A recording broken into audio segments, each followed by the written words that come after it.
The first thing I noticed was the smell. Spilled wine, vomit, tallow candles burned down to nothing. I opened my eyes and saw a throne room that looked like the morning after a war, except no war had happened. Just a party. The kind of party that kills you. Kaizen III, Emperor of the Valkyrian Empire, had died at 28 years old. Heart gave out somewhere between the fourth bottle and the fifth. They found him slumped on the throne with a goblet still in his hand. No dignity, no last words, just a body that couldn't keep up with its owner's habits. I was in that body now. I didn't panic. I've woken up in bad situations before. Budget meetings, coalition collapses, a regional governor's office at 3 in the morning with creditors at the door. I know what panic costs, and I've never been able to afford it. So I sat still on the throne, breathed carefully, and waited for the information to come. It came. That was the first surprise. Kaizen's memories didn't disappear when he did. They were still here, not feelings, not attachments, just data. Every face in the room with a label. Every name with a history. Every debt, every grudge, every favor owed and never repaid. 30 years of a man's life, compressed into something I could read like a report. I read it. It took about an hour. The courtiers around me were still asleep, draped over chairs and tables like decorations someone had forgotten to put away. Nobody noticed the emperor sitting very still on his throne, cataloging the disaster he'd inherited. By the time the candles guttered out, I had the full picture. Treasury, minus 8 million gold. 3 palaces under construction that had been paid for in advance. Buildings that existed on paper and in debt and nowhere else. The contractors were already 2 months behind and charging penalties. Army, 40,000 men on the roster. I went through Kaizen's memories carefully, cross-referencing what he'd seen versus what he'd been told. The real number was closer to 11 or 12,000. The rest were names on a list. Ghosts collecting salaries through officers who'd learned that paperwork was more profitable than soldiers. 3 months. That was how long it had been since anyone in the northern garrisons had been paid. Provinces. The South had stopped listening to the capital somewhere around the 2nd year of Kaizen's reign. The East was functionally independent. Thalmer, the Empire's grain basket, had frozen all shipments to the capital 8 weeks ago. Its governor, Duke Olwyn, had sent a letter that stopped just short of open insult.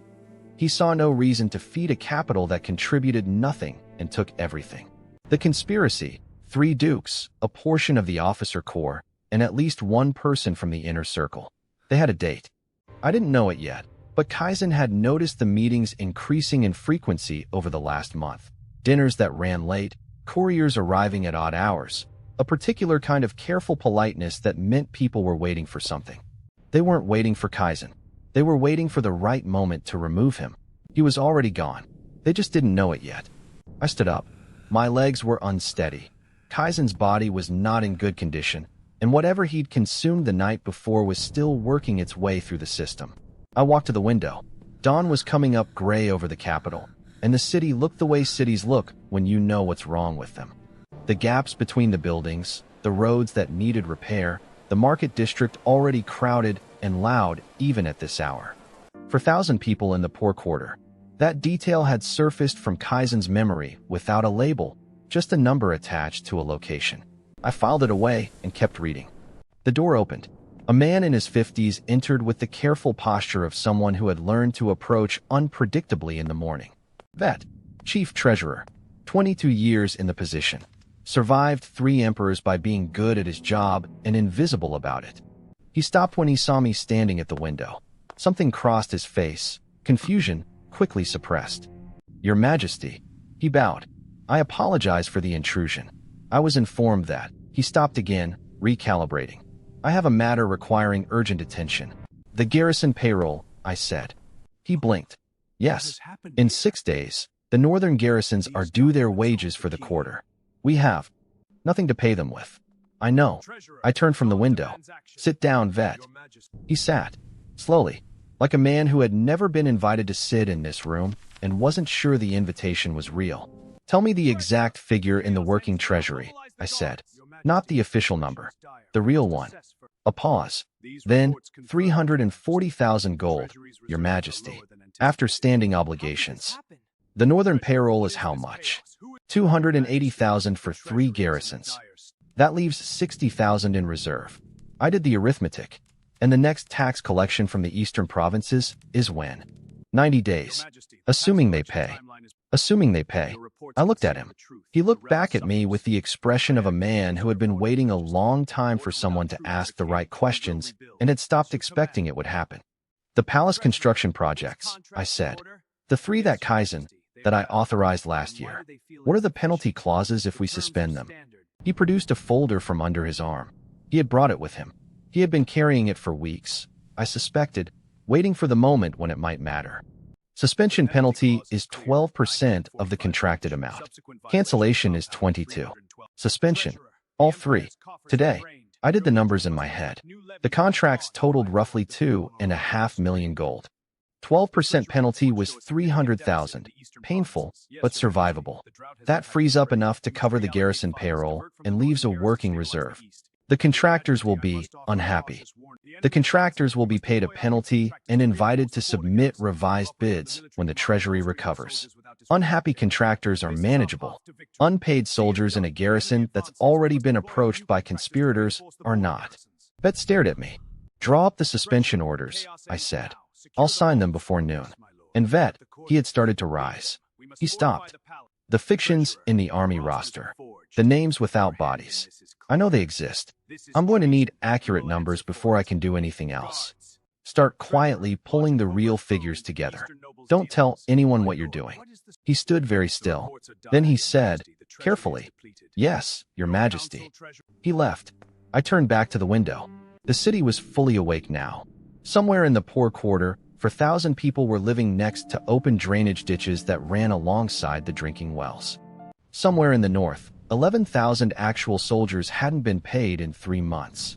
Somewhere in the empire, 3 dukes were waiting for their moment. I had 30 years of political experience, a dead man's memories, and 60,000 gold. Not enough. Not yet. But you don't solve everything at once. You find the thread that holds everything else together, and you pull it first. The army needed money. The money needed the construction projects suspended. The construction projects needed a signature. Step 1. Then step 2.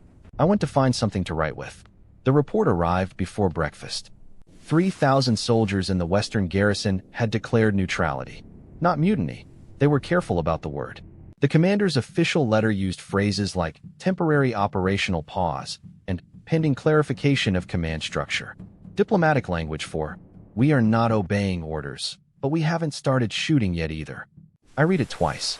Then I read the name of the garrison commander. Colonel Hines, appointed 14 months ago by Baron Feltz. The man Kaizen had made military minister because he laughed at the right jokes. That was the thread. Feltz had built a small network, not large enough to be dangerous on its own, but large enough to be useful to the people who were. The Western garrison wasn't ideological. They hadn't stopped obeying orders because they believed in something.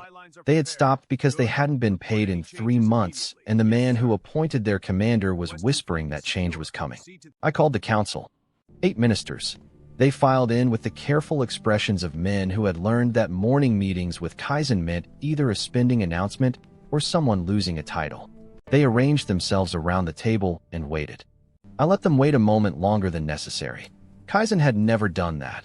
He'd always started talking immediately, loudly, before anyone else could. A small thing, but rooms notice it. The Western garrison, I said. The military minister, Baron Feltz, sat up slightly. He was a broad man, well-fed, with the particular confidence of someone who had never been seriously wrong about anything, because nobody had ever seriously disagreed with him. A minor administrative matter, he said. I've already drafted a letter. How much would a punitive expedition against 3,000 entrenched soldiers cost? He blinked. Your Majesty, I don't think it would come to. The number, Feltz. He named a figure. I looked at Ved, who gave a small nod confirming it was roughly accurate. And the garrison's outstanding wages for 3 months? Silence.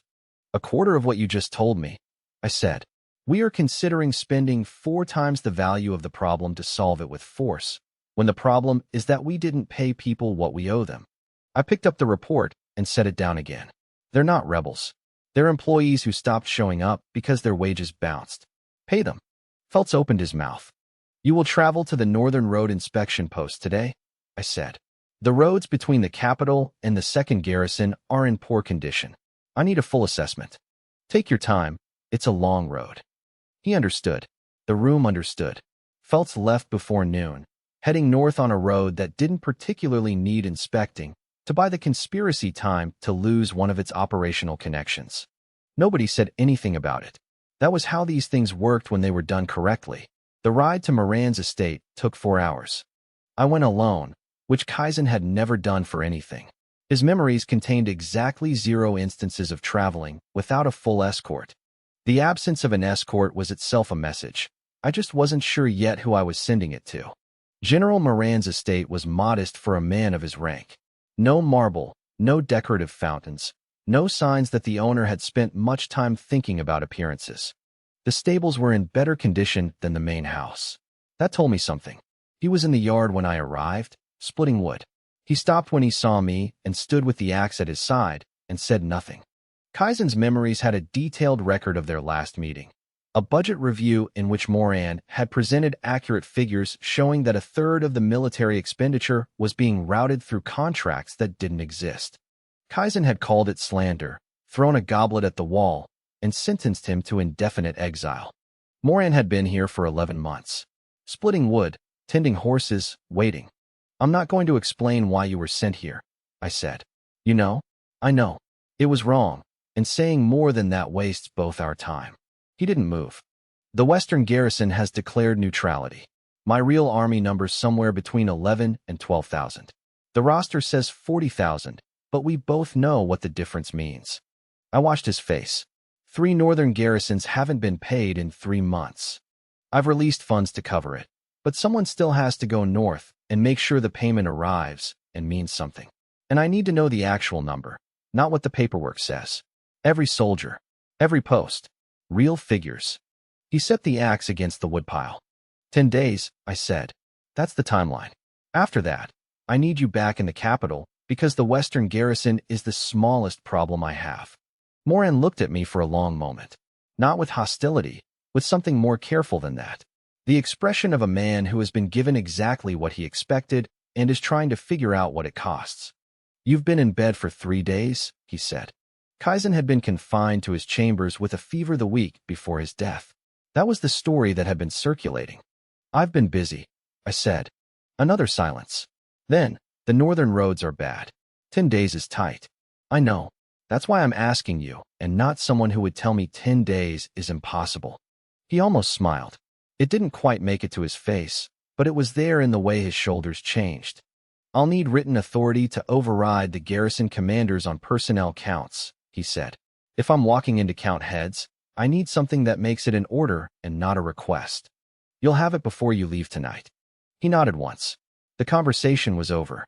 He picked the axe back up, not because there was more wood to split, but because he was the kind of man who needed to do something with his hands when he was thinking. I rode back to the capital. The written authority was ready by evening. I signed it and sent it by fast courier to Moran's estate, along with a separate letter I didn't dictate to any secretary. I wrote it myself, in Kaizen's hand. The memory was there, complete enough to be useful. The letter said, the Western garrison commander's loyalty is to Feltz. When you arrive, Feltz will no longer be in a position to give orders. The garrison will want to know who they answer to now. Show them this letter and tell them the answer is you. It wasn't elegant.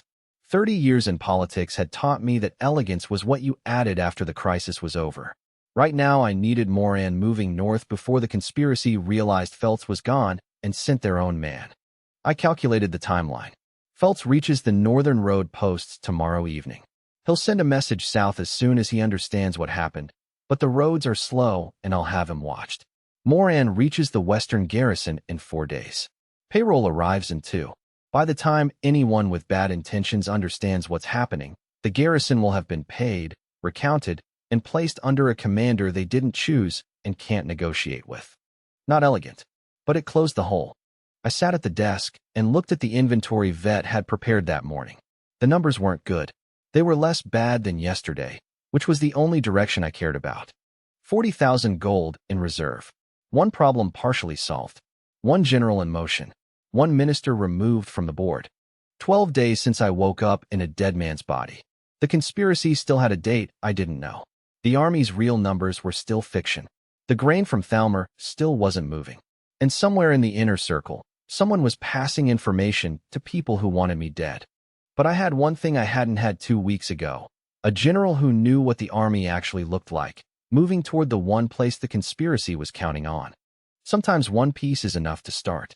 I went to bed before midnight, which I was told Kaizen had never done in 6 years of rule. The servants who brought the evening lamp stood in the doorway for a moment too long, uncertain whether this was a request or a mistake. "That's all," I said. They left.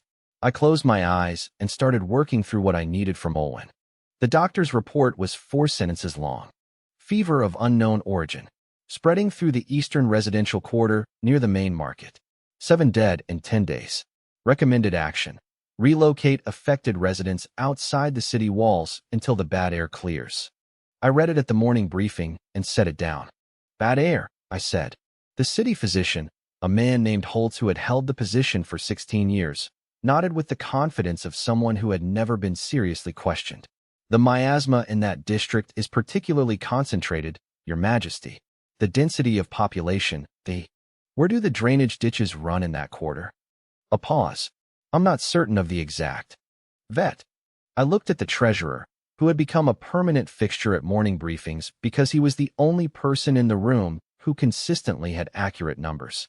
"Give me the city infrastructure maps." "Today." Holt started again. "If we relocate the affected residents to the fields outside the south gate, the miasma will have time to. We are not relocating 4,000 people from their homes because we don't want to look at the drainage ditches." I picked up his report and handed it back to him. 7 dead in 10 days. "How many sick?" He hesitated. "Perhaps 300 showing symptoms." "And the wells in that quarter? How many? And where are they relative to the drainage flow?" The silence that followed was the silence of a man who had never been asked that question and did not know the answer. "Find out," I said. "By this afternoon." The maps came before noon. I spread them on the council table and looked at what Kaizen City had built over 200 years of growth. A tangle of residential streets that had expanded outward from the original market district without any plan, drainage ditches that ran open along the road edges and emptied into the low ground near the river, and wells, 14 of them in the eastern quarter, positioned with the apparent logic of whoever had been closest to a shovel at the time. 3 of the wells sat downhill from the main drainage channel. In dry weather, the separation was adequate. In the spring wet season, when the ground was saturated and the ditches ran full, the separation was not adequate at all. This wasn't bad air. This was contaminated water, and it had probably been killing people in small numbers for years without anyone connecting the deaths to the source. I marked the 3 wells on the map and called Holtz back. "Close these," I said, pointing. "Today. Post guards if you have to. People will keep using them out of habit. Bring clean water in from the northern aqueduct by cart. I want distribution points here, here, and here." I marked the map. "And start asking which families have been drawing from these wells most regularly. Those are your highest risk cases." Holtz looked at the map. Something shifted in his expression, not quite belief, but the beginning of a question he hadn't known to ask. "The cost of daily water transport from the northern aqueduct," I said to Vet. "What are we looking at?" "For the volume required. Perhaps 800 gold per week, Your Majesty." 800 per week. I had 40,000 in reserve and no timeline for the next provincial tax collection. This would burn through a month's cushion in 5 weeks. I looked at the map again. The eastern quarter was the trading district. Half the merchants in the capital operated from warehouses within 4 blocks of those wells. "Dead merchants don't pay taxes," I said. "Sick ones don't either. 800 per week until we have a permanent solution." "Approved." Vet wrote it down with the expression of a man who had made peace with something. "The permanent solution," I continued, "is closed drainage. Stone-lined, covered, routed away from the wells." I traced the line on the map. "This section first, the main channel through the market district. Give me a construction estimate by end of week." "That will be," Vet started. "Expensive. I know. Give me the number anyway." The maps were still on the table when the letter from Thalmer arrived. Duke Olwen's correspondence had a particular style, formal in structure, blunt in content, with the careful grammar of a man who wanted his meaning to be legally unambiguous. His previous letter, the one that had stopped the grain shipments, had been 2 paragraphs and had said essentially, "You owe us money, and until you pay it, we owe you nothing." This letter was shorter. 1 paragraph. It confirmed that Thalmer was prepared to resume shipments under the existing contract terms, and that any military response to the current supply interruption would be interpreted as a breach of the provincial charter. He was daring me to send soldiers. I put the letter down and thought about what Kaizen's memories contained about Olwen. Not much. Kaizen had found him boring, which meant Kaizen had never paid attention, which meant the memories were thin. What I had, 63 years old, governed Thalmer for 19 years, grew up on a farm before inheriting the title, had expanded the province's arable land by 40% through drainage projects. Drainage projects. I looked at the map still spread across the table. Olwen wasn't an ideologue. He was a farmer who had learned administration. He understood resource economics the way people understand it when they've actually watched crops fail, not as abstraction, but as consequence. The grain wasn't stopped because he hated the capital.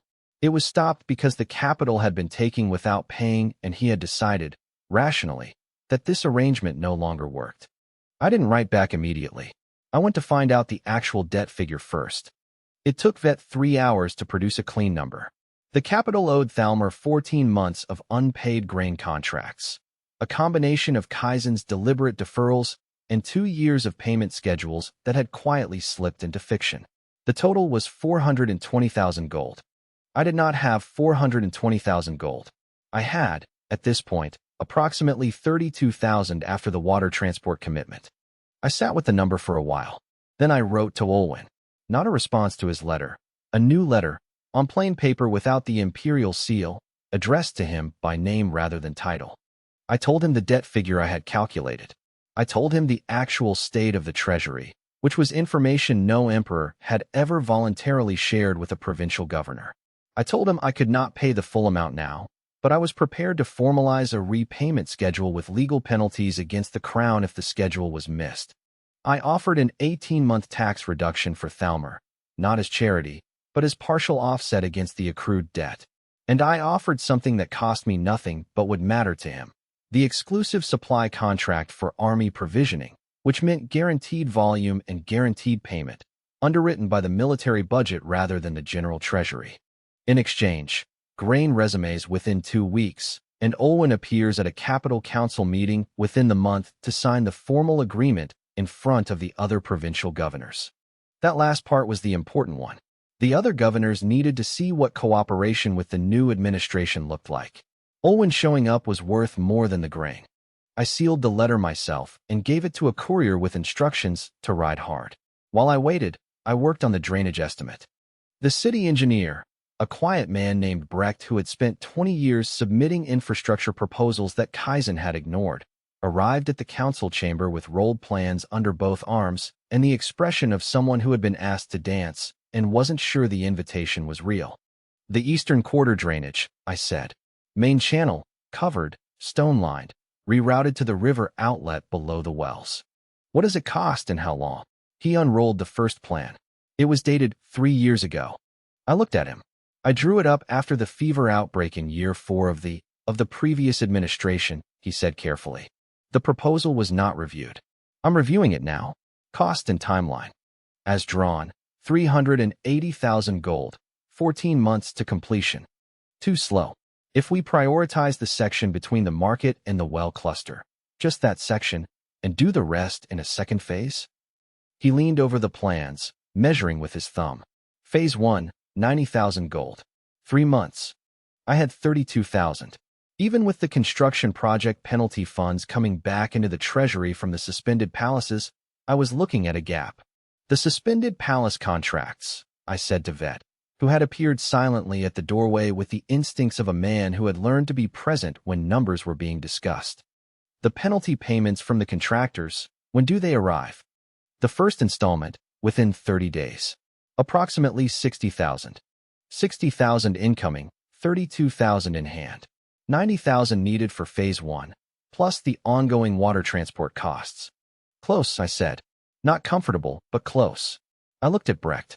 "Can you start the design work now and break ground when the first installment arrives?" "Yes, Your Majesty." "Do it." And Brecht, He was already rolling up his plans with the careful movements of someone trying not to wake up from something good. The wells in the northern residential quarter. Are they drawing from the same water table? He paused. 2 of them, potentially. I would need to survey them. I want to know before we have another outbreak. He left with his plans and the look of a man who had just been handed back 20 years of ignored work. Olwen's reply came in 11 days. He agreed to all terms. The grain would move within the week. He would attend the council meeting. He had one addition. He wanted the repayment schedule written into imperial law, not just a signed agreement. Something that required a legislative act to change, not just a new emperor deciding the old contract didn't apply. I agreed. That was the right instinct. A man who wanted the protection of law rather than the goodwill of a ruler was a man who understood how goodwill worked. The first grain shipment arrived 4 days later. The market price dropped 12% by the following morning. I watched the numbers from the treasury reports and thought about the 3 dukes who had been counting on food scarcity to make the capital restless. One less variable they controlled. The drainage construction broke ground the same week. Brecht worked quietly and efficiently, with the focused energy of someone catching up on lost time. The 3 contaminated wells stayed closed. The water carts ran their routes every morning. 7 more sick. No new deaths. Not solved, but moving in the right direction. I added Brecht to the list of people whose names I was keeping separately from the official records. The list of people who were good at what they did and had been waiting for someone to ask. That list was getting longer. Moran's report arrived on the 14th day. It was long. He had written it himself, in the cramped hand of a man who had spent more time in the field than at a desk, and every page was dense with numbers. I read it twice before the morning briefing, and then once more during it, while the council waited with the particular patience of people who had learned that interrupting this emperor was a poor investment. The real army was 29,412 men. Not 40,000. Not even close. 10,600 names on the official roster belonged to no one. They were entries maintained by officers who collected the salaries, divided the proceeds, and relied on the assumption that no one at the top would ever actually count. The system had been running for at least 6 years, possibly longer. It had become so normalized that some of the officers involved no longer thought of it as theft. It was simply how things worked. Moran had not arrested anyone. I had told him not to. Arrests created noise, and noise reached the wrong people. Instead, he had documented everything: names, amounts, dates, the chain of who reported to whom. He had the full architecture of the fraud in 43 pages of careful handwriting, and every person named in it now had a file. I set the report down. The military roster will be reconciled, I told the council. Every soldier will present in person at their garrison for the next wage payment. Those who present get paid. Those who don't exist, don't. I looked at the defense secretary, a man named Tor who had inherited the position from his predecessor and had the stunned expression of someone who had recently realized the inheritance came with liabilities. Coordinate with General Moran. This is his operation. You will provide him whatever administrative support he requests. Tor nodded with the focused attention of a man who understood that nodding was currently the safest option. The officers implicated in the falsification, I continued, will be reassigned. Not arrested, reassigned. Posts in the border garrisons, away from payroll access. If they perform well there, that performance will be noted. If they cause problems, the files Moran has compiled will be used. I paused. Make sure they know that. The files exist. They will continue to exist. Whether they become relevant is their choice. That was the mechanism I'd used in my previous life more times than I could count. Not punishment, but the permanent possibility of punishment. Men who were arrested became martyrs or enemies. Men who were quietly reassigned under the shadow of documented evidence became, over time, careful allies. They had too much to lose to be anything else. The meeting moved on, but the number stayed with me, 29,412. Real men, trained to varying degrees, spread across posts that had been designed for 40,000. There were gaps everywhere. The northern frontier was undermanned. The eastern approaches were maintained by 3 garrisons that were running at 60% of their listed strength. Moran's report included a second document, a recruitment proposal, not drafted by committee, not filled with bureaucratic hedging, just a set of numbers and a plan. He wanted to recruit through the provinces rather than the capital, targeting farming communities where young men were physically capable and had no work in the winter months. Province-based recruitment would bring in men already familiar with the terrain they'd be defending. It would also build loyalty to a local commander rather than to an abstract imperial institution that had, historically, treated them as ledger entries.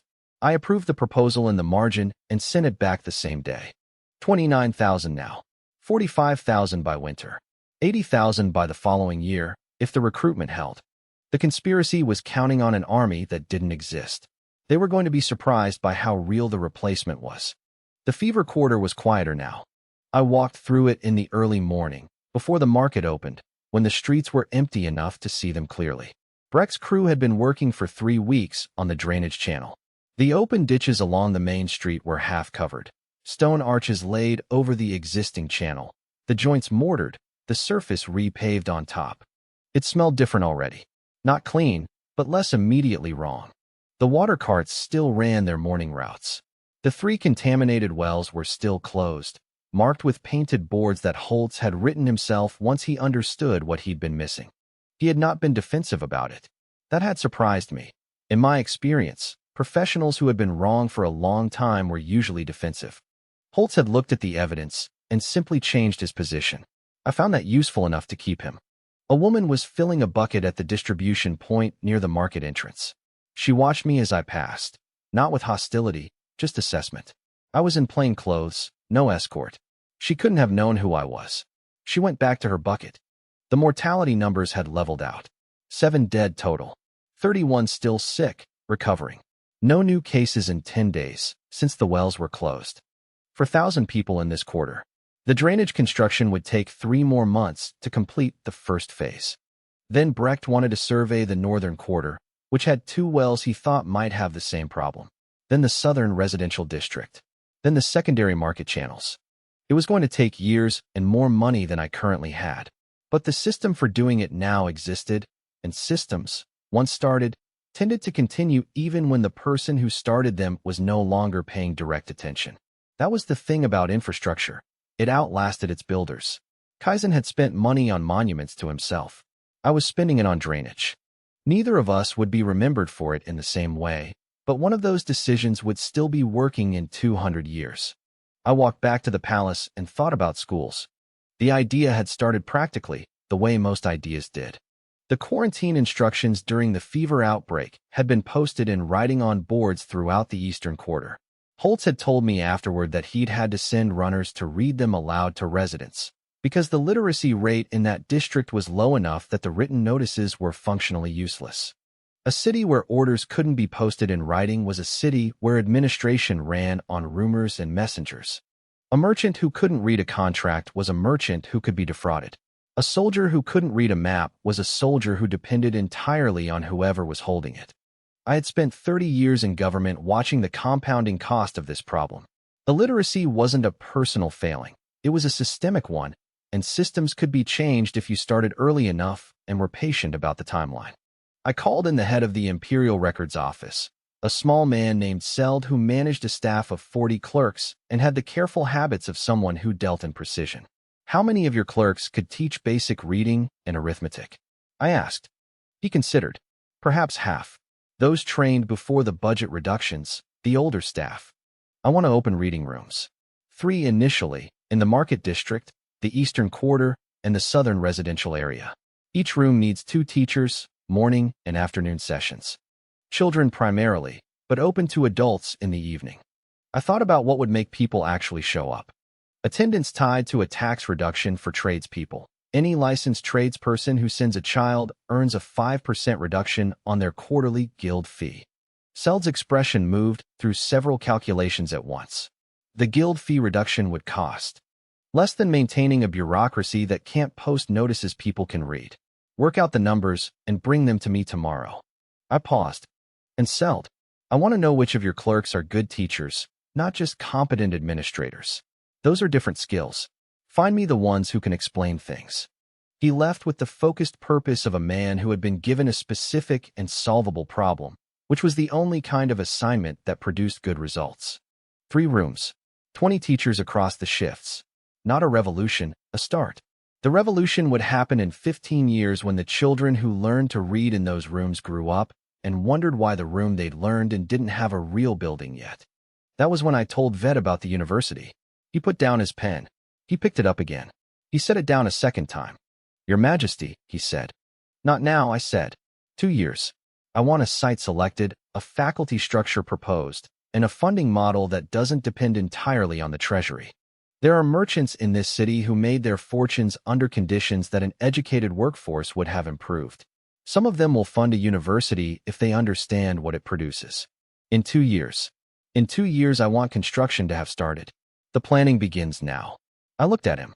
Write it down. He wrote it down with the expression of a man who had learned to trust the trajectory even when the destination seemed unreachable. Moran returned to the capital on the 21st day. He arrived without announcement, came directly to the council chamber, and placed his final report on the table with the economy of movement of someone who had been traveling hard and had no patience for ceremony. The Western garrison was stable. The neutrality declaration had been quietly withdrawn once the payroll arrived, and Feltz was demonstrably no longer in the picture. Colonel Hines had been reassigned. Moran had done it himself, on the authority of the letter I'd given him, and had replaced Hines with a garrison commander from the northern posts who had no debts to anyone in the capital. The army's real count was confirmed, 29,412. Recruitment had been authorized in 4 provinces. The first cohort would report to training posts in 6 weeks. The roads, Moran said, before I could speak. They're bad. The northern road between the 2nd and 3rd garrisons, one bridge, is structurally compromised. If we need to move troops quickly in the next 6 months, that bridge is the constraint. How compromised? It carries infantry. It will not carry supply wagons at speed, and it will not carry artillery at all. I looked at Brecht, who had been sitting quietly at the end of the table since I'd started including him in morning briefings. Add it to the infrastructure list, I said. Priority level? After the drainage phase 1, Brecht said without hesitation, but before the Northern Well survey. Timeline: 6 weeks for a temporary reinforcement that handles wagon traffic. Permanent replacement: 4 months, depending on stone availability. Temporary reinforcement in 6 weeks, I said. Permanent to follow. I looked at Moran. The recruitment. Province-based. You want local commanders for local recruits. It builds cohesion faster. Men fight harder for a commander they've known for 3 years than for a rank they were assigned to. Do it your way. I want status reports monthly, not daily. I need you making decisions in the field, not writing letters. He nodded. Something in his posture had shifted over the 3 weeks he'd been traveling. The wariness that had been there in the yard at his estate was still present, but it was the wariness of someone paying close attention rather than someone waiting to be hurt. That was a different thing. There's one more item, he said. He placed a second document on the table. From the Western garrison. One of Hines's junior officers, a man named Dale, came to me voluntarily. He had been receiving payments from an external source for the past 4 months. He says he was reporting on garrison movements and command changes. Moran's voice was even. He doesn't know who was paying him. The payments came through a merchant intermediary. I looked at the document. The merchant's name was there, the amounts, the dates. Where is Dale now? In the garrison. I told him to continue his routine and speak to no one. Good. I set the document aside. And the merchant intermediary has a warehouse in the capital's trade district. Has done business with the Cairn estate for the past 6 years. Cairn, the senior duke of the 3 conspirators. I had the payments, I had the chain, and I had a man in the Western garrison who had just become more useful reporting than arrested. Tell Dale to continue accepting the payments, I said, and to report everything to you. Everything, amounts, timing, any change in what they're asking for. You want him to feed them information. I want to know what questions they're asking before I decide what answers to give them. I looked around the table. Vet, Brecht, Moran, Seld. For people who knew different pieces of the same picture, none of them knowing all of it.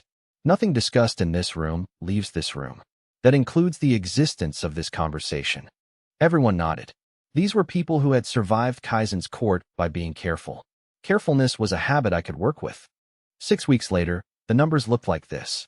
Army, 29,412 confirmed. First recruitment cohort, 3,200. reporting to training posts. Bridge on the northern road, reinforced, wagon traffic cleared. Drainage Phase 1, 60% complete. No new fever cases in the eastern quarter for 5 weeks. Reading rooms, open in 3 districts. Combined enrollment, 412 children, 81 adults. Guild fee reductions processing through Seld's office. Treasury, the first penalty installment from the suspended palace contracts had arrived. Combined with a partial provincial tax payment from the east, which had resumed, quietly, once word spread that Thalmer was cooperating. The reserve stood at approximately 114,000 gold. Not comfortable. Better than collapse. Thalmer grain shipments, running on schedule. The market price had stabilized. The food scarcity the conspiracy had been counting on had not materialized. Moran sat across from me in the council chamber after the others had left. The room was quiet. Outside, the city was doing what cities did, moving, arguing, buying and selling, not knowing or particularly caring about the calculations that kept the systems running. "When did you last sleep a full night?" he asked. It was an unexpected question. Moran did not ask personal questions. "I sleep fine," I said. Kaizen didn't sleep. He drank instead. He was quiet for a moment. "You're not him." "No. I know that. I knew it when you came to the estate." He turned his cup on the table. "I don't know what you are instead. But the men in the northern garrisons are talking. They got paid. The man who used to steal their names off the roster is gone. The bridge they've been watching rot for 3 years is getting fixed." He paused. "They don't have a word for it yet. They're still deciding whether to trust it." "That's reasonable," I said. "Yes." He picked up the cup. "I'm telling you because you should know what the army is thinking. Not what the officers report, what the men actually think." 30 years in politics, and I had never had a general tell me that unprompted. It was the kind of information that was worth more than the military reports, and he knew it, and he had offered it without being asked. "Keep telling me," I said. He nodded and left. I sat alone for a while and thought about the merchant with the warehouse in the trade district. About Cairn. About the date I still didn't know.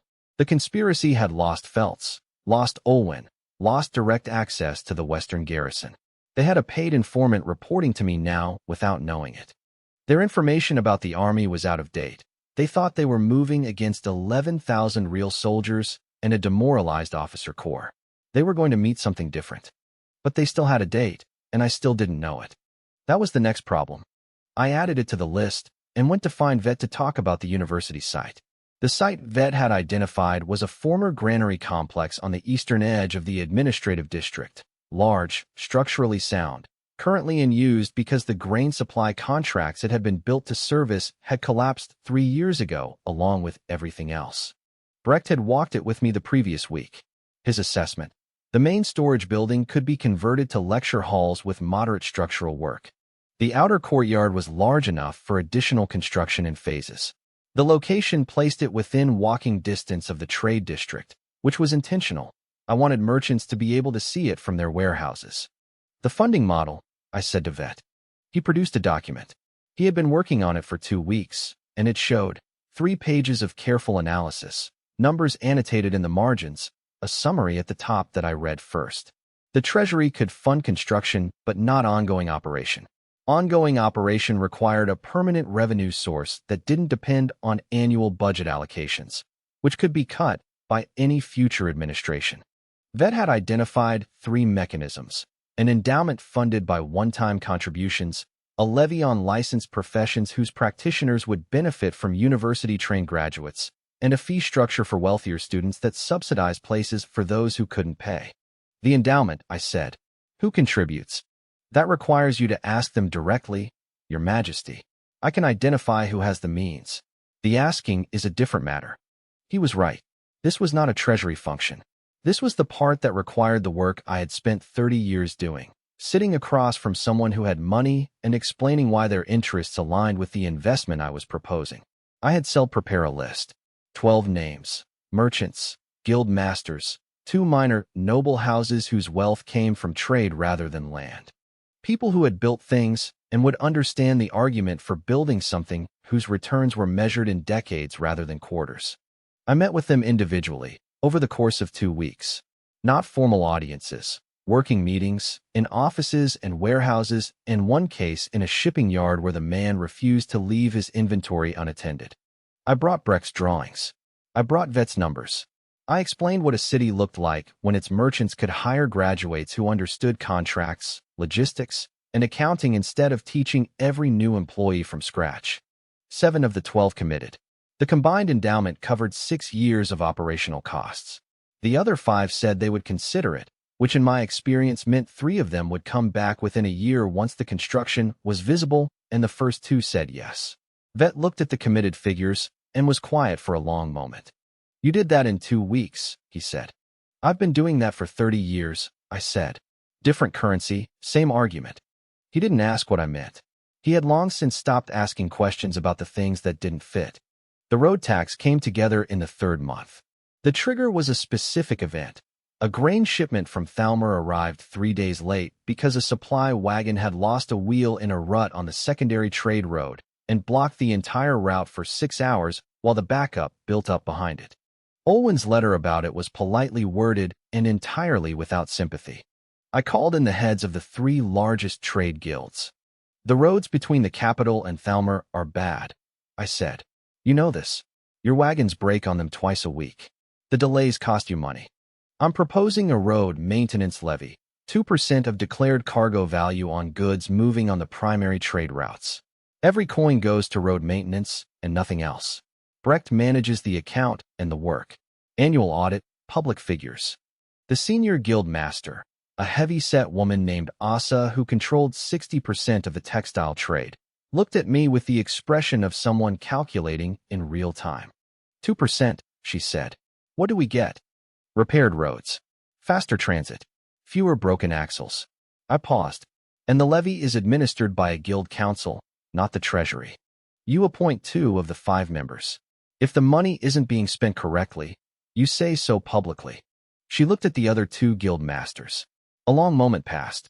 1.5%, she said, with a cap on total annual collection. 1.8, no cap, and the guild council gets 3 seats instead of 2. She thought about it. Done. The other 2 guilds signed within the week. The road levy began collecting the following month. Brecht's second project list expanded to include 4 road sections and the permanent bridge replacement on the northern route.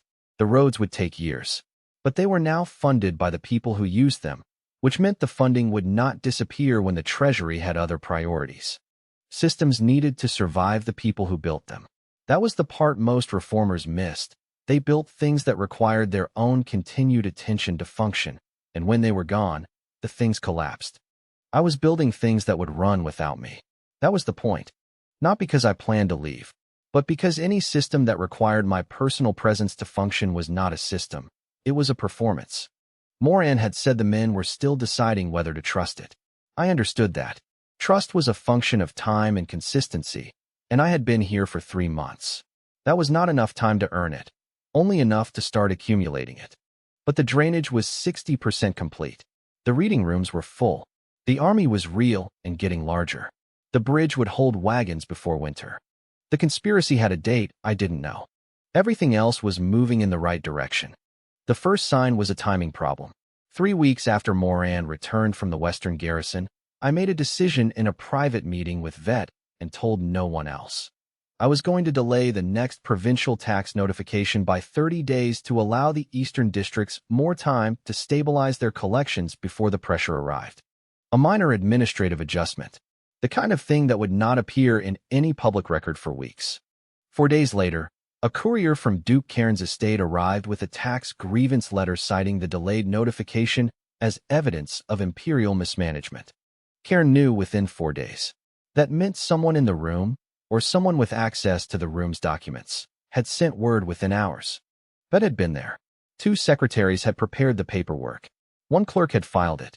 I did not change my expression when I read Cairn's letter. I set it aside and went back to the morning briefing and said nothing about it to anyone. The trap took 1 week to prepare. The principle was simple.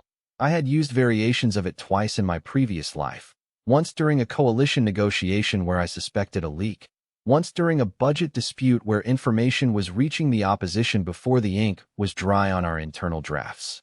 You feed different versions of the same false information to different people and wait to see which version surfaces on the other side.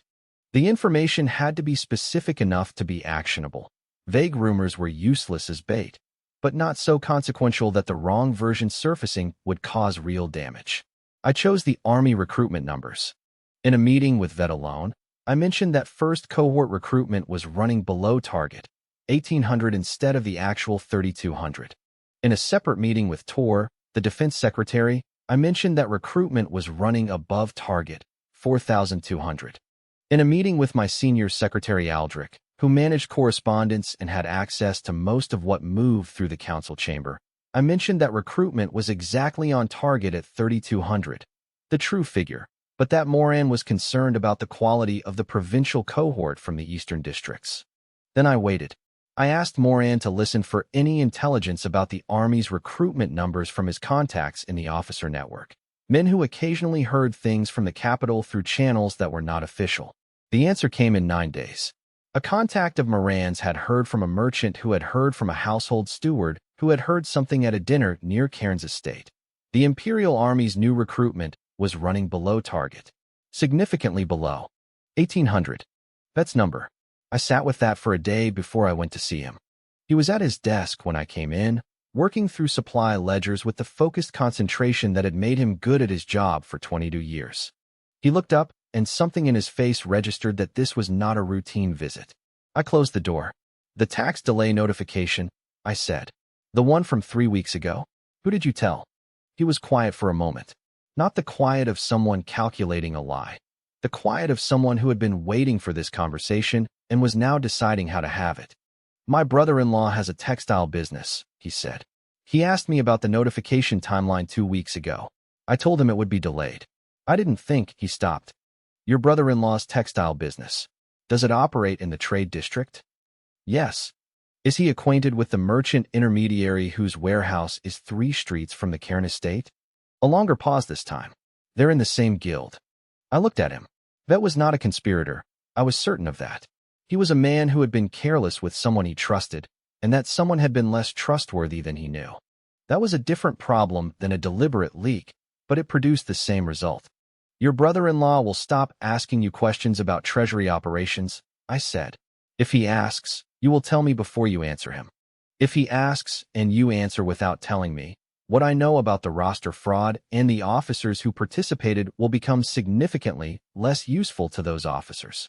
I held his gaze. I'm not threatening you, Vet. I'm describing how information works. You understand information. He understood.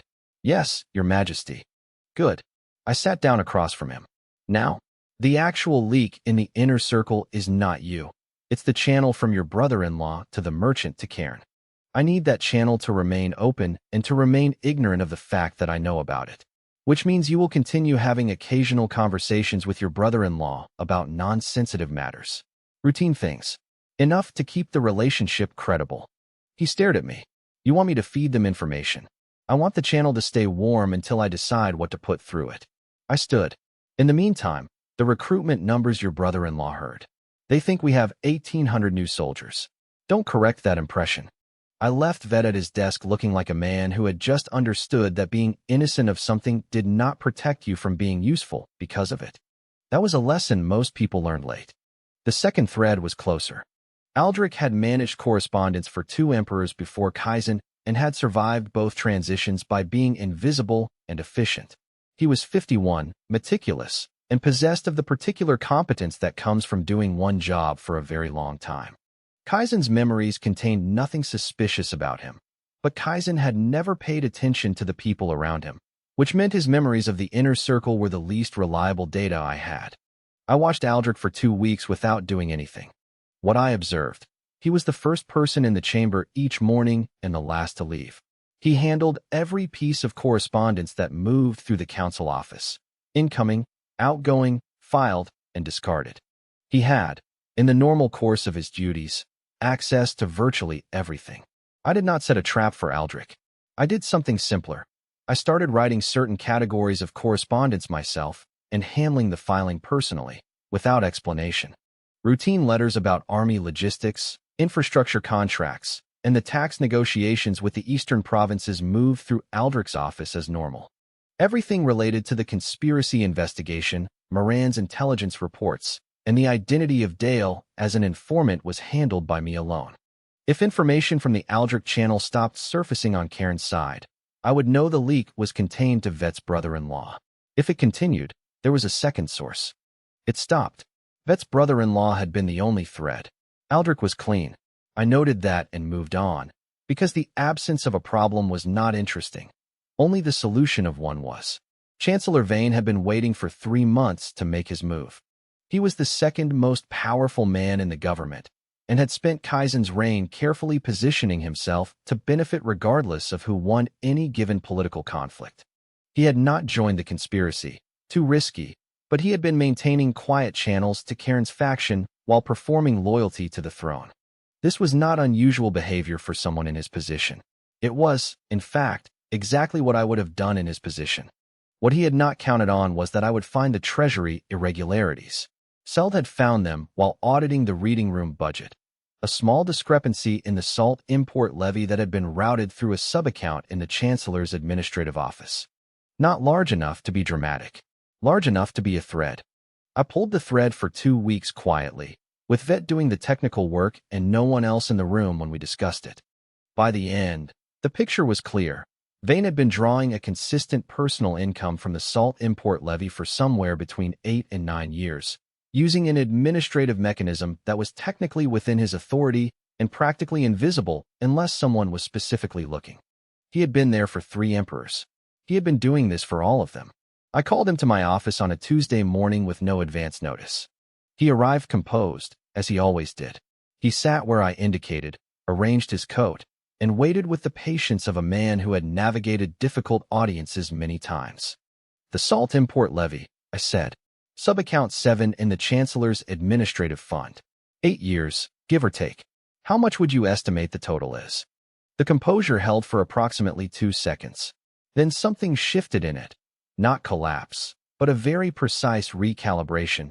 The expression of a man rapidly calculating the distance between his current position and the nearest safe ground. I can explain the administrative basis for. I'm not asking for the explanation, I said. I'm asking for the number. Your estimate. I have Vet's figure, and I want to know how close you are. A pause. Perhaps 300,000. Over the full period. Vet's figure was 340,000. Close enough. Here is what happens, I said. You will transfer 200,000 to the University Endowment Fund over the next 18 months. That is a donation. It will be recorded as such, publicly, as a gift from the Chancellor's office to the new institution. People will think well of you for it. I held his gaze. The remaining amount represents the administrative value you have provided over 8 years of competent service, which has been real and which I am choosing to recognize rather than prosecute. The file Vet has compiled will be sealed. It will remain sealed as long as the donations are made on schedule and as long as you perform the function I need from you. Which function? His voice was carefully neutral. You have been in contact with Karen's faction. I know this, and I am not concerned about it. I would expect nothing less from someone in your position. What I need is for those contacts to continue, and for the information that moves through them to be the information I choose to send. I stood. You are good at this, Vane. You have been managing multiple relationships simultaneously for longer than most people in this building have been alive. I'm not asking you to stop. I'm asking you to do it for me instead of for yourself. He was quiet for a long moment. Then, and if I decline? The file unseals. The university loses a donor. I kept my voice level. But you won't decline. You're too good at this to throw away a workable arrangement when one is offered. He left an hour later having agreed to everything. I sat alone in the quiet of the office and thought about what I had just acquired.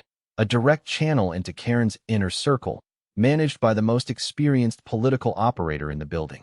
The conspiracy had a date. I still didn't know it. But Vane would find it for me within 2 weeks. Not because he was loyal, but because finding it was now in his interest. That was the only kind of loyalty I had ever fully trusted. Vane returned with the date on the 11th day. He came to my office in the early evening, when the administrative staff had gone and the corridor outside was quiet. He sat down without being invited, a small shift from his earlier behavior, The adjustment of a man who had recalibrated his understanding of the relationship and placed a folded paper on the desk. The 22nd of next month, he said. Cairns Estate. The 3 dukes, for senior officers from the capital garrison, and 2 provincial administrators from the southern districts. He paused. They expect General Moran to be present. They believe he has agreed to meet with them privately to discuss his dissatisfaction with the current administration. I looked at him. Where did that come from? From Dale, through the merchant intermediary, through Cairn's household. He was watching me carefully. It appears that someone told Cairn that Moran was open to a conversation. Someone had. I had told Dale to continue accepting payments and reporting everything. Somewhere in the last 6 weeks, the information Dale was feeding backward had included, whether by design on Moran's part or organic development through the chain, the suggestion that Moran might be persuadable.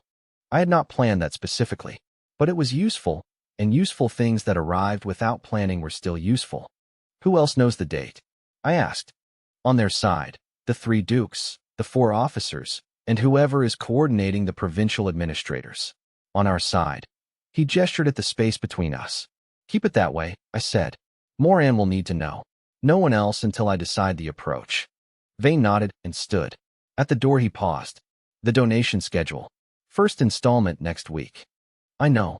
Breck's office will send you the account details. He left. I sat alone and looked at the date written on the folded paper. 22 days. Moran took the news the way he took most things, without visible reaction, in the pause between one thought and the next. We were in the yard behind the council building, where I had taken to walking in the early morning when I needed to think without being watched. He had fallen into the habit of joining me, which I had not invited and had not discouraged. They think I'm coming to negotiate, he said. Yes. And you want me to go? I want you to be there when I arrive, I said. Not to negotiate. To be standing next to me when they walk in. He was quiet for a moment, working through the geometry of it. How many men? Enough to secure the estate without a fight. The goal is not a battle. It's a room with no exits and documentation they can't argue with. I had spent 3 evenings going through Vet's files, Moran's reports, and the correspondence chain Vane had assembled. We have the payment records from Dale's handler. We have the Cairn to merchant to Vet's brother-in-law chain. We have 2 years of financial transfers between Cairn's estate and the 4 implicated officers. It's enough. For what? A trial? For a conversation they can't walk away from. I looked at him. I'm not going to execute them, Moran. He didn't say anything, but something in his posture asked the question. Executed conspirators become symbols, I said. Their children spend 20 years telling stories about noble sacrifice. In another generation, someone uses those stories to justify the next conspiracy. I had seen it happen twice in my previous career. Regional leaders whose prosecution had been politically necessary and strategically disastrous, because the moment they died they stopped being complicated men with mixed motives and became clean, simple martyrs. Humiliated conspirators become cautionary examples. There's a difference. Moran thought about it. The 4 officers. Reassigned. Documented. The same mechanism we used with the roster fraud. I paused. Cairn is the problem. He has money, a title, and a network. I need him neutralized without making him useful to anyone who comes after. Managed exile. His estates remain, but under administrative oversight. His correspondence is monitored. He retains the title because stripping it creates a grievance his heirs will pursue for a generation. What he loses is operational capacity, the ability to organize, fund, and communicate freely. I had worked out the specific restrictions over 2 evenings. A man who has his name and his lands but cannot use either to cause trouble is more contained than a dead man's legend. Moran absorbed this, and the other 2 dukes. Des and Bort. Neither of them was the organizing force. Cairn drove this. Des followed because he was afraid not to. Bort followed because he genuinely believed the grievances, which means he's not wrong about the problems, only about the solution. I thought about Bort. By Kaizen's memories, he was 41, had governed his province competently for 8 years, and had joined the conspiracy 6 months ago after his 3rd petition about road conditions was ignored. Road conditions I was now fixing. Bort gets a public pardon. Full pardon, announced before anything else. It establishes immediately that the proceeding is not about revenge. He'll be surprised. That's the point. Surprised men tell other men what surprised them. I want every provincial governor in the empire to hear that a man who conspired against the throne was pardoned because his grievances turned out to be legitimate. Moran was quiet for a long moment. We had reached the end of the yard and were walking back. The morning was cold, the first real cold of the approaching season, and the city was barely awake. You've done this before, he said. Different context. Same principles. He nodded, which for Moran meant something closer to agreement than most men's long speeches. The food crisis arrived 12 days before the appointed date, with the particular timing of disasters that don't care about your schedule. Olwen's letter came by fast courier, which told me the contents before I opened it. Fast couriers meant urgency. Urgency from Thalmor meant the grain supply. Early flooding on the southern Thalmor plain. A third of the winter wheat still in the field.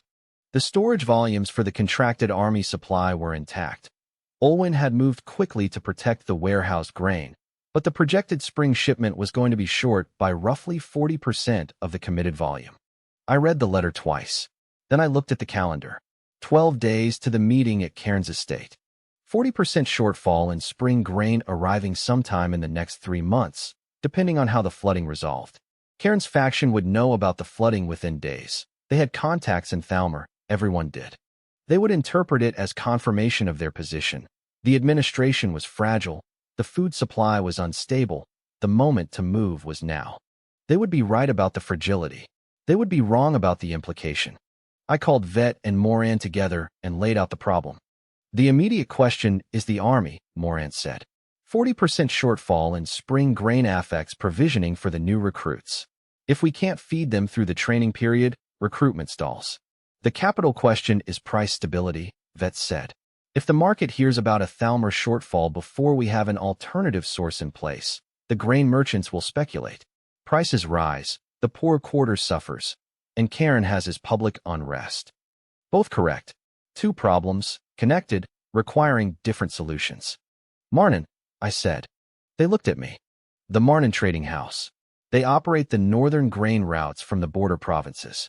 They have warehouse capacity in the capital, and they have been trying to get a supply contract with the Army Commissariat for 3 years. I had found this in Kaizen's memories, not because Kaizen had acted on it, but because a representative from Marnin had attended a court dinner 18 months ago and made a proposal that Kaizen had ignored while being complimented on his coat. Vet, what is Marnin's current storage position? I would need to check, but they typically carry 3 to 4 months of buffer stock. Find out today. If they have the volume, I want a provisional contract offered to their senior partner by tomorrow morning. I looked at him. Not the official terms. A conversation, what volume, what timeline, what price. I'll negotiate the final terms personally. If we move fast enough to have an alternative in place before the market hears about Thalmor. The market won't hear about Thalmor until we're ready. Olwen's courier came directly to me. No copies, no clerks. I looked at them both. This conversation does not happen outside this room until the Marnin contract is signed. Vet left immediately. Moran stayed. The timing, he said. I know. 12 days. If the conspiracy hears about the flooding and decides to accelerate, they won't accelerate in 12 days. Cairn needs all 3 dukes present, and Des is traveling from the southern estates. He can't arrive before the 22nd regardless. I had checked this with Vane, but I want Marnin signed before the 22nd. If the contract exists when the meeting happens, the food crisis is already being managed, and that's one less argument Cairn can make in the room. Moran accepted this with a nod that meant he had evaluated it and found it sound. The cavalry position at Cairns Estate, he said. I want to walk the approach roads this week. Take 3 men you trust. No uniforms. He left, and I sat alone with the problem of 40% of the spring grain in 12 days and a conspiracy that was about to be handed the best argument it had ever had. The Marnin negotiation took 4 days. The senior partner, a tall woman named Urs who had built the trading house from a single river barge operation over 20 years, came to the palace on the 2nd day at my request. She was not surprised to be asked. She was surprised by the directness of the ask. I told her the situation plainly. Thalmor flooding, projected shortfall, army provisioning at risk, capital price stability at risk. I told her what I needed. a bridge contract covering the shortfall volume until the next Thalmor harvest, with a pricing structure that stabilized the market rather than exploiting the scarcity. She listened without interrupting, which was the sign of someone who had learned that information was worth more than the appearance of already knowing things. "Why not let the market price run?" she asked. "We profit more in a scarcity. You know that." "You profit more this season," I said. "Next season, the Army Commissariat goes to Thalmor direct, and Marnin loses the contract that comes after this one." I held her gaze. "I'm offering you a long-term position in Army supply. First-tier contractor, guaranteed minimum volumes, payment on delivery rather than net 30. That is worth more over 10 years than the margin on a crisis." She thought about it the way people think when they have already made a decision and are reviewing it for errors. "The pricing structure," she said. "Market stable means I cap my margin at 8% over your cost basis, which on Army contract volumes is a better return than the spot market in a normal year. And the long-term contract, 5 years, renewable, written into imperial commercial law, same mechanism we used for Thalmor." I had proposed this specifically because Urs would know what it meant. She would have heard about the Thalmor arrangement. A contract written into law was worth more than a contract that depended on the goodwill of whoever sat on the throne next. She signed on the 4th day. The contract was filed with Seld's office before dawn on the 5th. 6 days before the meeting at Cairns Estate, the Army's spring provisioning was covered and the capital grain price was stable. Vet brought me the market figures that evening with the expression of a man who was still recalibrating his understanding of how fast things could move when someone was paying attention. "Cairn will hear about Thalmor," I said. "Within the week, I expect." "Good. By the time he hears about it, we have a signed alternative contract and stable prices. His argument falls before he can make it." I looked at the figures. "Make sure the Marnin contract is in the Council's public record by tomorrow. I want it findable." Vet made a note. "The meeting is in 6 days. 5 now." I looked at the calendar. "Tell Moran the cavalry can move into position on the night of the 21st. No fires, no noise." I paused. "And Vet, the public pardon for board. I want the document drafted and ready to sign before we leave for Cairns Estate. First thing in the room, before anything else happens." He wrote it down. I sat back and went through the room in my mind. Who would be there? What they expected, what they would find instead. 22 years of managing councils, coalitions, and collapsing budgets had taught me that the outcome of a confrontation was usually decided before the confrontation began. The meeting at Cairns Estate was already over. The people attending it just didn't know it yet. 5 days. On the evening of the 20th, Moran came back from his reconnaissance of the approach roads to Cairns Estate. He spread a hand-drawn map on the council table, rough, functional, with distances marked in travel time rather than units. 3 roads in. A river on the western side that ruled out approach from that direction in this season. A ridge to the north that provided concealment for cavalry if they moved before dawn. "The estate walls are stone, 3 meters," he said. "Main gate here. Secondary entrance here, used for supply deliveries. The main hall is the large building at the center. 2 entrances, both visible from the gate." He indicated points on the map. "If we have 800 inside the perimeter before they're aware, it's over before anyone makes a decision. They'll have armed men. Probably 100, maybe 150. Personal retainers, not soldiers. They won't fight 800 cavalry for 3 dukes who just got caught." He looked at me. "Men fight for causes or for money. Retainers fight for neither. They fight for habit and proximity. Give them a reason to stand aside, and most of them will take it." "What reason?" "The same one you gave everyone else." He folded the map. "Show them the math." I looked at him.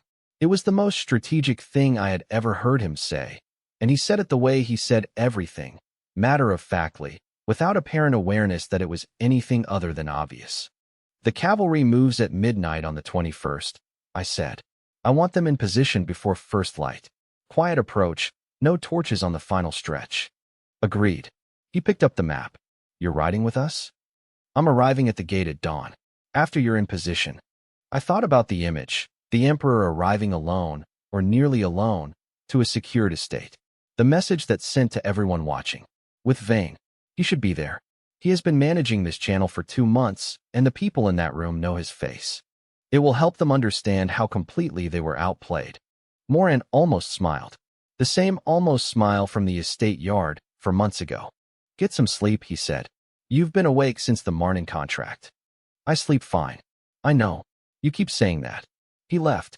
I stood alone in the council chamber for a moment, looking at the map he had left on the table. Tomorrow. The day after tomorrow. Then the room.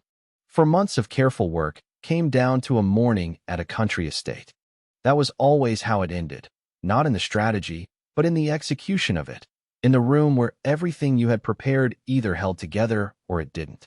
I had been in enough of those rooms to know that preparation was the only thing you could control. The room itself was its own thing. I went to bed. We rode out before the cavalry. Moran left at midnight with 800 men, moving dark along the northern ridge road with no torches and strict noise discipline.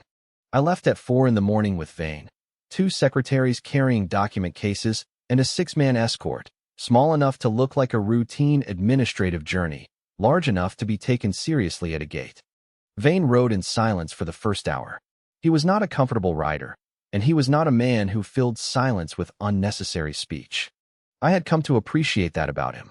The people who talked most in difficult situations were usually the people who understood them least. They'll have a lookout on the road, he said eventually. Yes. When the lookout sees us, they'll send word inside. Karen will think it's a coincidence. An imperial party on the road near his estate. Nothing more. He'll be cautious, but he won't run. He has 140 armed men, and he spent 4 months planning this. And when we arrive at the gate, he'll come out himself. He likes to manage situations in person. Vane thought about it. He'll be polite. He'll invite us in. He'll be trying to understand what we know while appearing to know nothing himself. He's good at it. I know. Kaizen's memories had thin data on Karen. They'd met formally perhaps a dozen times, and Kaizen had found him unremarkable, which meant Kaizen had not been paying attention. But Vane's channel had produced detailed operational intelligence over 2 months, and what emerged was a picture of a man who was genuinely capable in the ways that mattered to him. Karen had organized 4 other men, secured external funding, maintained operational security for 6 months, and identified what he believed was the correct political moment. He was not a fool. That made the next 2 hours more interesting, not less. The estate appeared in the gray pre-dawn light as we crested the last hill, stone walls, the main house set back from the gate, smoke from the kitchen chimneys. Ordinary. The cavalry was somewhere in the dark to the north, and I could not see them, which meant the lookout on the road could not see them either. The gate guard sent a runner inside when we were still 200 meters out. By the time we reached the gate, Karen was waiting. He was a tall man, well-dressed even at this hour, with the composed expression of someone who had been managing unexpected situations for long enough to have a face for it. He looked at me, then at Vane, then at the document cases my secretaries were carrying, and the composition held perfectly. Your Majesty. He bowed correctly. This is an unexpected honor. I imagine it is, I said. We'll come inside. A half-second pause, long enough to register, short enough to deny. Then he stepped back and gestured toward the main house. The courtyard was occupied. Retainers, servants, several men who were not quite either. I counted 30 visible. The remaining 100+ would be in the outbuildings or the main hall. As we crossed the courtyard, I watched the walls and the outbuilding doors and saw nothing that indicated Moran's men had been detected. We went into the hall. The other dukes were already there. Desks stood near the window. A lean man in his 50s with the careful posture of someone who had been uncertain about this from the beginning and was now significantly more uncertain. Bort sat at the long table, younger than I expected from Kaizen's memories, heavy-shouldered, with the expression of a man who had convinced himself that what he was doing was correct and was working hard to maintain that conviction. 3 senior officers stood along the wall. Not the 4 from the intelligence report. One was absent. I noted it. And Moran was not in the room. They had expected Moran. Karen closed the door, and the polite expression adjusted very slightly. We were expecting General Moran to join us this morning for a private. General Moran is already here, I said. I nodded to the secretary on my left. He opened the door behind us. Moran walked in. Behind him, the doorway filled with the shapes of guardsmen in imperial livery. The room went very still. Karen recovered faster than the others. I had expected that. Your Majesty. His voice remained even. I'm not certain I understand the nature of this visit. I think you do, I said. But we'll go through it. That's what the document cases are for. I sat down at the long table without being invited. Vane sat beside me. My senior secretary opened the first case and began laying documents on the table in order, a sequence we had rehearsed twice, organized to build the picture systematically rather than dramatically. Drama was for people who needed their audience to feel something. I needed this audience to understand that the documents existed, that they were complete, and that there was no version of the next hour in which the contents became less true. Dupe board, I said. He looked up. He had the expression of a man braced for impact. I picked up the first document, the pardon, already signed, sealed with the imperial mark, and set it in front of him. Read it. He read it. His expression moved through several stages that I recognized. Disbelief, recalibration, the particular confusion of someone who has been preparing for punishment and received something else entirely. Your grievances about the road conditions in your province were legitimate, I said. 3 petitions, all ignored.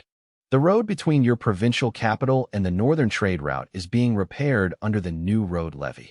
You'll see the first work crews in the next 2 months. I kept my voice level. You joined this because the previous administration failed you. That's documented. It's true. And it's the reason you're holding a pardon instead of a list of charges. Bort set the document down. He did not speak. There was nothing to say. I turned to the table. Duke Cairn, your manifesto. I've read it. Vane gave me a copy 6 weeks ago. I saw the small reaction in Cairn's face at the name, a fractional tightening, there and gone. Let's go through it. The manifesto had 7 points. I had prepared responses to all 7, documented with figures, witnesses, and signed attestations. We went through them in order, and I did not hurry any of it. Point 1. The treasury was ruined and the empire was heading toward insolvency. I had Vet's figures for the past 4 months. Deficit reduced 60%. Reserve growing. The Marnin contract signed 3 days ago, representing 5 years of secured army provisioning. I did not read the numbers aloud. The secretary placed the relevant pages in front of Cairn and let him read them himself. Point 2. The army was a fiction, existing only on paper. Moran stepped forward. He had brought his own documents, the reconciled roster, the recruitment figures, the training cohort reports. 29,412 confirmed soldiers. 3,200 in training. The western garrison stabilized. The northern bridge repaired. He placed each document on the table without commentary. Point 3. The provinces were abandoned and resentful. Olwyn's signed cooperation agreement. The Thalmer grain contract, with the repayment schedule formalized into imperial law. Duke board, sitting at the table holding a pardon. I gestured at all 3 without speaking. By the 4th point, Cairn had stopped reading the documents as they arrived. He was watching me instead, with the focused attention of someone who had shifted from managing a situation to trying to understand one. The 4th point, I said, is that the capital is suffering from food insecurity and the administration has no plan to address it. I picked up the Marnin contract summary, 1 page, the key terms. The flooding in Thalmer's southern plain was reported to me 11 days ago. The Marnin contract was signed 8 days ago. The grain price in the capital market has not moved. I set the page down. Your intelligence about the flooding reached you how recently? A pause. 4 days ago, Vane said quietly, from beside me. Cairn looked at him. Something shifted behind his eyes, not anger, something colder than anger. The recognition of a specific kind of loss. We can continue through points 5, 6, and 7, I said. Or you can tell me whether there's anything in the manifesto that the documents on this table don't address. If there is, I want to know, because that means there's a real problem I haven't solved yet. I held his gaze. I'm not being sardonic. If you have information about a genuine failure in this administration that isn't represented in these files, I need it. The room was quiet. Des, who had not spoken since we entered, let out a breath that was almost a sound. Cairn said nothing. Then we'll discuss the terms, I said. The terms took 40 minutes. Cairn listened to each condition with the focused attention of a man cataloging what he had lost and what remained. He did not argue, not because he had accepted defeat, but because he was too intelligent to argue against documentation in a room surrounded by 800 cavalry. The argument he would make would come later, through channels, over years. I knew that and had designed the terms accordingly. His estates remained. His title remained. His correspondence would be reviewed by Vane's office for 2 years, a condition framed as administrative oversight rather than surveillance, which meant the same thing with less of a grievance attached to it. His network of contacts in the provincial south was not touched directly, because touching it would drive it underground, and underground networks were harder to watch than visible ones. What he lost was money and operational capacity. The financial transfers to the 4 officers were documented, and the amounts were to be repaid to the Army Commissariat over 3 years. The officers themselves were reassigned that morning. Moran had the orders already prepared, and they were served in the courtyard while we were still in the hall. Des accepted similar terms with the relief of a man who had been expecting worse.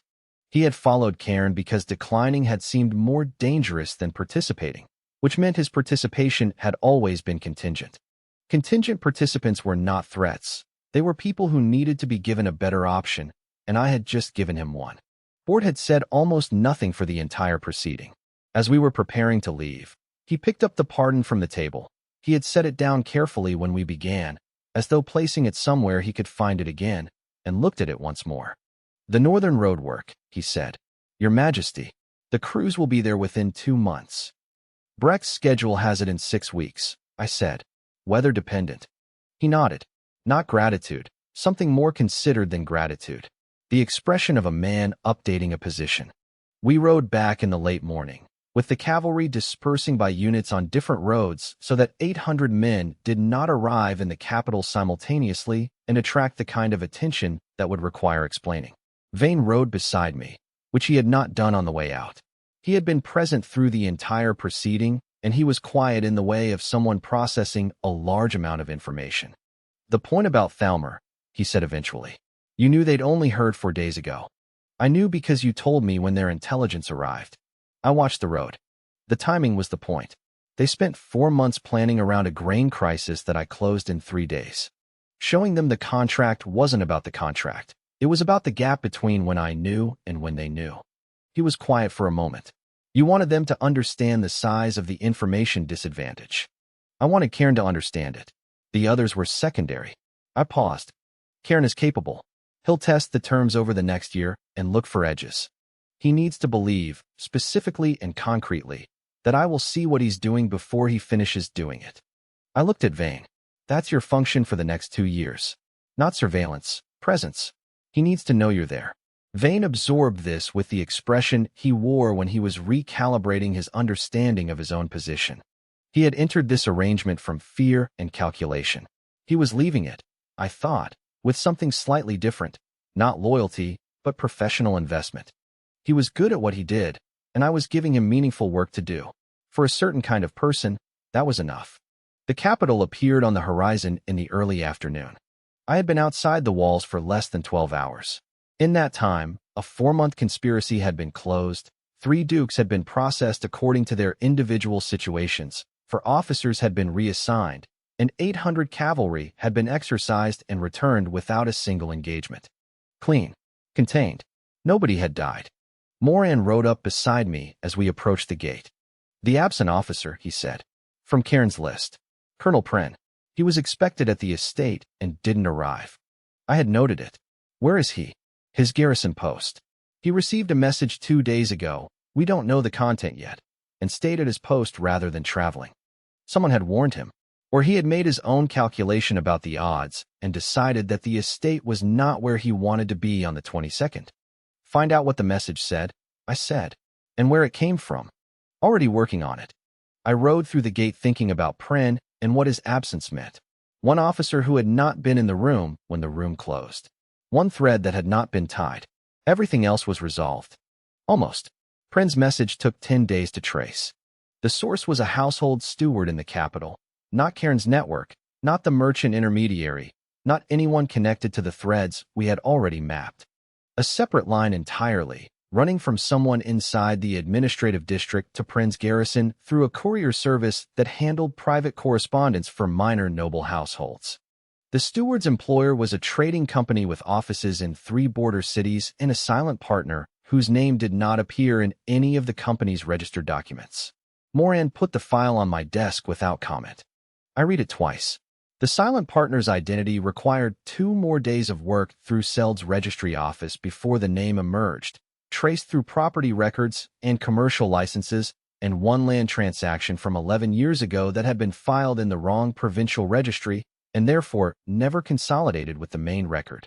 The name was Velther, not a person, a state. The Kingdom of Velther, operating through a commercial front, had maintained a financial relationship with Prin's Garrison Command for at minimum 3 years. I set the file down and looked at the ceiling for a moment. Cairn had not been organizing a domestic conspiracy. He had been the visible layer of something with a foreign foundation. The dukes, the officers, the manifesto, all of it had been built on money and coordination that originated outside the Empire's borders. Cairn might not have known the full depth of it. Prin had known enough to run. I called Moran and Vane together that evening and showed them the file. Moran read it in silence. When he finished, he set it on the table and said, "The ambassador." Velther's ambassador to the Valkyrian court had attended Moran's military demonstration 6 months ago. He had watched 800 cavalry in formation and left without comment. We had noted it at the time as a normal diplomatic observation. It was still that. It was also, now, something else. "He's been here for 4 years, Vane said. He was reading the commercial license documents, cross-referencing against something in his memory. The trading company was registered 2 years after he arrived. So the relationship predates the conspiracy by at least a year," I said. "Which means it predates Cairn's involvement. Someone in Velther was building infrastructure here before they had a domestic partner to work with." The room was quiet. "They're still here," Moran said. "Yes. The ambassador, the trading company, whatever other channels exist that we haven't found yet." I looked at the map on the wall. The Empire's borders, Velther's territory to the north, the mountain passes that controlled winter transit between the 2 states. And they watched everything that happened at Cairn's estate. They know the conspiracy failed. The question is what they do next. "They invest in the next one," Vane said. It was not a cynical observation, just accurate. "Probably. Which gives us time, because building the next one takes years." I paused. "But it also means the information we think we've contained hasn't been contained." Prin ran because someone warned him. That someone is still in the administrative district. And Velther knows things about the internal state of this empire that I would prefer they didn't. I closed the file. "We don't move on this yet," I said. "Not publicly. The ambassador stays in his post. The trading company stays open. If we close everything now, they rebuild from the outside where we can't watch them. Better to know where the channel is than to close it and lose the visibility." Moran looked at me with the expression he used when he thought a position was strategically sound, but personally uncomfortable. "The steward," he said, "reassigned to a provincial records office. Quietly. He'll know why, and he'll know that the alternative was worse. That's enough." I looked at them both. "Nothing in this room. Not yet." 3 weeks after the estate, I walked through the eastern quarter on a morning that had turned unexpectedly warm for the season. The drainage channel was finished. Brecht had completed Phase 1 11 days ahead of schedule, which he attributed to the dry weather holding longer than projected, and I attributed to the fact that he had been waiting 20 years for someone to let him do the work. The main channel ran beneath the repaved street, stone-lined and covered, with inspection access points every 40 meters. The surface above it was cleaner than anything in this quarter had been in living memory. The smell was different, not absent, but different. The ordinary smell of a crowded city rather than the specific smell of standing contaminated water. The 3 closed wells were still closed.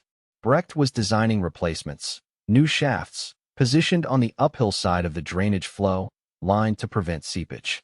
The designs were ready. Construction would begin in the spring. I stopped at the distribution point near the market entrance. The water carts had stopped running 2 weeks ago when the new aqueduct connection to the eastern quarter was opened.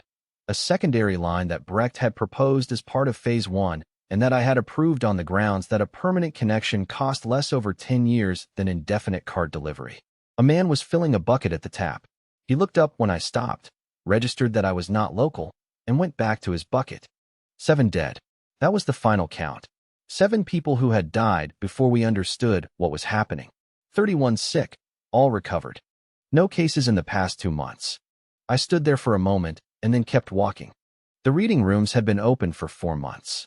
I visited the one in the market district on a Tuesday afternoon, which Seld had told me was the highest attendance session. He had not been wrong.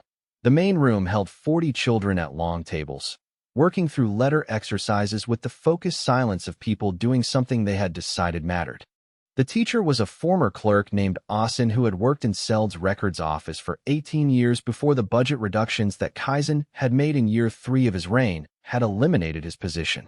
He had been doing intermittent work since then, copying documents, occasional translation. He was 53, patient in the way that people are patient when they have had a long time to practice it, and he taught the way the best administrators worked, by making the structure clear and then letting people find their own way inside it. I sat in the back for 20 minutes and watched. The children were not remarkable. They were the ordinary children of market traders and craftspeople, ranging from 6 to perhaps 14, at various stages of understanding what letters were for. Some of them would not remember, in 10 years, that they had learned here. Some of them would. The ones who remembered would tell their own children that the reading rooms had been there when they were young, and those children would take it for granted, and taking things for granted was how systems became permanent. Austin noticed me when the session ended and the children began filing out. He waited until the room was empty before he walked over. "How many adults in the evening sessions?" I asked. "Between 15 and 30, depending on the night. More in winter when the market hours are shorter." He paused. "There are more who want to come than we have room for. The space is the constraint." I looked at the room, functional, adequate, and sized for the initial enrollment projection rather than what had actually developed. "Talk to Seld about a second location in this district," I said. "Tell him I authorized the expansion." He nodded. Then he said, "The children ask about it sometimes. Why this started? What do you tell them?" "That someone decided it was useful." He considered. "Is that accurate?" "Completely," I said. The university foundations were visible from the road by the time the first cold weather arrived. Brecht had broken ground 6 weeks after the site was cleared, moving faster than the original timeline because 2 of the merchant donors had offered construction resources, stone from a quarry one of them owned, timber from another's supply contracts, in addition to the financial contributions. The main building's ground floor walls were 3 meters high. The courtyard drainage was already in, which Brecht had insisted on doing first, before anything else, with the particular priority of a man who had spent 3 years fixing problems that resulted from drainage being an afterthought. I stood at the construction fence on a morning in early winter and looked at 3 meters of stone that had not existed 4 months ago. Vet appeared beside me. He had a habit of appearing when I was looking at things, which I suspected was intentional, a way of being present without initiating, which was how he managed most relationships. "The second cohort of recruits reported last week," he said. 4,100. Above target. Moran's provincial recruitment model. The men are coming from places that have reasons to serve. He paused. "The total will reach 45,000 by spring. 60,000 by next winter. 60,000 real soldiers, trained, paid, under a command structure that had been rebuilt from the actual ground up rather than the fictional roster down. The army that Cairns' manifesto had described as broken was going to be, within a year, the largest functional fighting force in the Empire's recent history." I looked at the walls. "The enrollment at the reading rooms," I said. Seld's latest count. 712 across all 3 locations. The Eastern Quarter expansion opened last week. That added 140. He produced the figure from memory, which meant he had been tracking it regularly without being asked. "The guild fee reductions are processing cleanly. No disputes. 712 people learning to read. Some of them would be in that building across the fence in 15 years, studying law or administration or engineering. Some of them would be the engineers and administrators who maintained what was being built now. The pipeline was slow. It was always slow, but it was running. The university faculty structure," I said. "Seld has the proposal? On your desk since yesterday. He wants to discuss the appointment process for the senior chairs before committing to the structure." Vet paused. "He has opinions." "Good. I want people who have opinions about how it should work." I turned from the fence. "Schedule the meeting for this week." We walked back toward the palace through streets that were, in the particular way of gradual change, different from the streets I had walked 4 months ago when I first took stock of what Kaizen had left behind. Not transformed, Cities did not transform in 4 months. But the eastern quarter drainage was complete. The market road was repaved where the channel ran beneath it. 3 reading rooms were full. The army was real. The conspiracy was closed. The grain was moving. 1 year. That was the figure in my head. The timeline I had set internally for the first phase, the part where the bleeding stopped and the building started. We were 8 months in. 4 months remained. The ambassador from Velther, Vet said, as we reached the palace gate. He said it carefully, which meant he was not certain he should say it. He has requested an audience. Formal diplomatic call, standard protocol. When his office proposed next week. I thought about it. The trading company's still open. The steward reassigned. Pren at his garrison under quiet observation. Moran's contacts watching the border passes for unusual movement. The file in my desk that I had not yet decided what to do with. Schedule it, I said. Standard protocol, full ceremony. Give him no reason to think anything has changed. Vet made the note. And has anything changed? I looked at the palace gate, the stone, the guards, the flag above the wall that was the same flag that had flown over this building for 200 years under a succession of emperors ranging from brilliant to catastrophic. One of whom had died drunk on his own throne 8 months ago and been replaced by a dead man from another world who had spent 30 years learning exactly this kind of work. Not from his perspective, I said. That's what matters for now. The ambassador arrived on time. His name was Doral Kim, and he had held the post for 4 years with the unremarkable competence of a professional diplomat, correct in protocol, present at the required functions, producing nothing in his dispatches that would draw attention and nothing in his conduct that suggested he was anything other than what he appeared to be. He was very good at his job. The audience followed standard form. He presented compliments from the Velther crown. I accepted them. He raised 2 minor trade questions about border tariffs that had been pending for 18 months. I told him Vet would follow up with his office. He thanked me for the audience, bowed at the correct depth, and left. 12 minutes. Clean. Professional. I watched him cross the courtyard from the window above the receiving hall, walking toward the gate with the steady pace of a man who had nothing to hurry for. Moran was beside me. He knows, I said. Yes. He came anyway. That's what they do, Moran said. They come anyway. They sit across from you, and they read the room, and they go home and write a report about what they found. He paused. What did he find? I thought about the 12 minutes.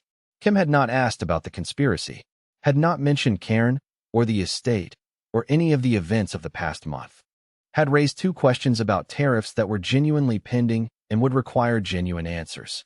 He had behaved, throughout, as a man who had no knowledge of anything except the official record. He found that I received him with full ceremony and standard protocol, I said. That I answered his questions without hostility. That nothing in my behavior indicated I knew what the trading company was. And does that help him or hurt him? It tells him I'm either ignorant or patient. I turned from the window. Ignorant men don't interest Velther. Patient men worry them. The report from Moran's border contacts arrived 4 days later. Unusual movement in the northern passes. Not military, commercial. Survey teams, operating under the trading company's license, conducting route assessments on 3 passes that had been functionally in use since a rockfall closed the primary route 11 years ago. Survey teams in winter, in passes that led directly to the Empire's northern agricultural districts.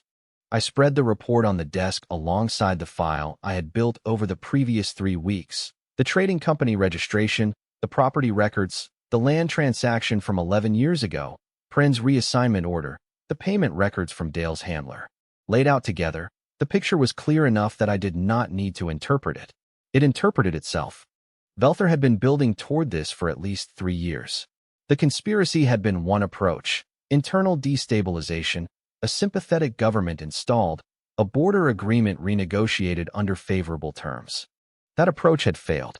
The survey teams in the passes were the next approach, establishing infrastructure for a different kind of pressure, one that did not require a cooperative government on this side of the border. They were patient.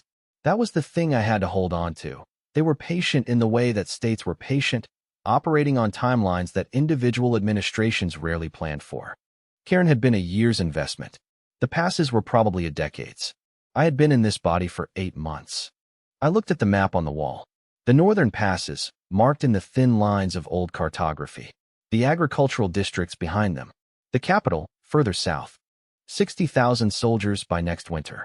A funded army, a rebuilt officer corps, a supply chain that did not depend on a single province. Roads that moved troops in 4 days instead of 11. A treasury that was growing instead of collapsing. 8 months ago, I had 40,000 gold and a dead man's reputation. I was not ready for Velther. Not yet. The army was real but untested. The infrastructure was still incomplete. The university was a foundation and a set of walls. But I was significantly less unready than I had been. And the timeline, the decade of patience that the survey teams represented, was time I could use.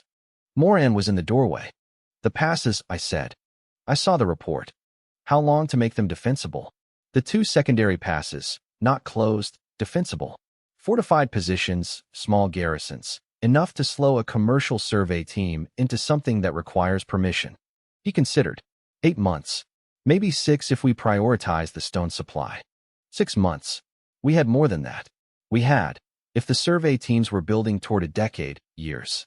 But the men who had taught me this work, 30 years ago, in a different world, had taught me one consistent rule. You did not wait until you needed the fortification to build it. You built it when you had the time and the resources and the luxury of doing it correctly. Start the planning, I said. Don't break ground yet.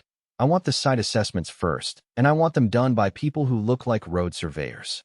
I paused. Brecht. Moran almost smiled. He'll have opinions. That's why I want him. I looked at the file on the desk. The trading company. The ambassador's 12 careful minutes.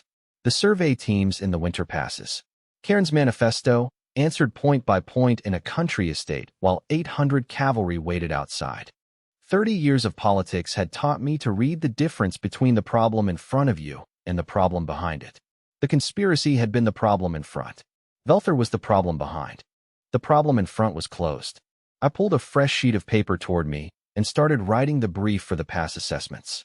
The real game had a longer clock. That was fine. I had been dead once already, and it had not slowed me down.